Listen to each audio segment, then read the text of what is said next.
Hi everyone. Good morning and good morning, good evening and welcome back to my channel. For this video guys, naggawa pala ako ng I make easy oatmeal muffins guys. Ayan, so ito luto na siya. Hindi ko na lang pinakita yung paggawa ko kasi hindi ko masyadong kung maganda ba ang resulta. So, first try ko itong magawa ng oatmeal muffins.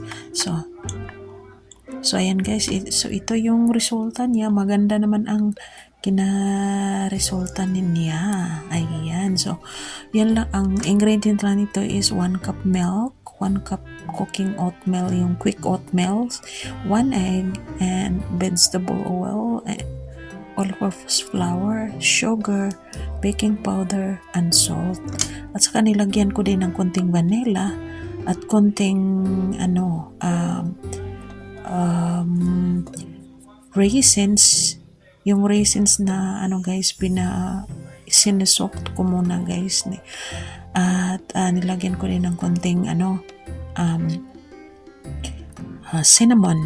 So ayan guys, so ito pala yan na maganda ang kinalalabasan niya guys. So ayan, it looks really good. So ayan, at ngayon, try na natin guys kung ano ang masarap ba ang taste nito. So ayan, try natin. Mainit-init pa to guys.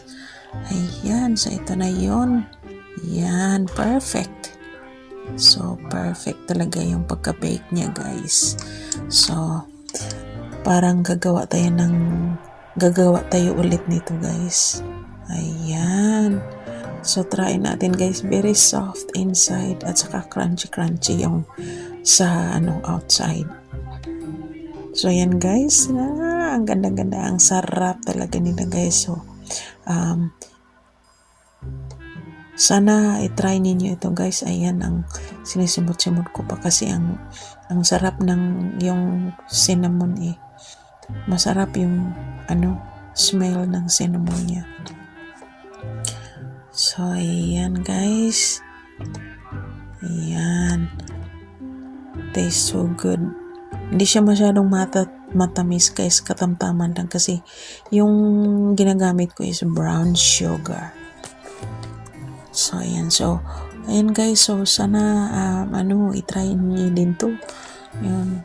Ang niya is easy oatmeal muffins. Ayan.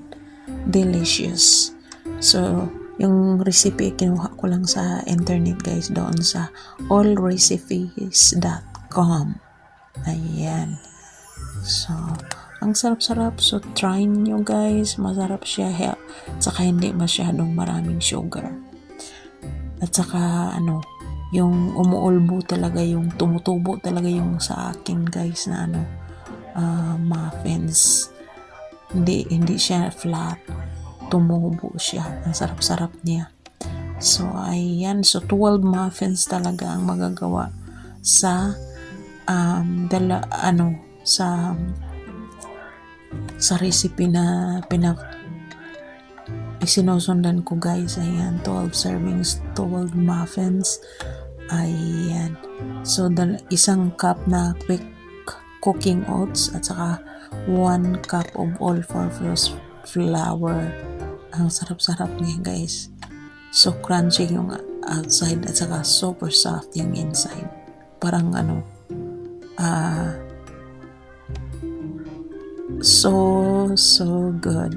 Sana try niyo din to guys. And that's it for now. Thanks for watching. Huwag kalimutang mag-like and subscribe. At saka yung ads guys, don't skip. Thanks for watching. Bye.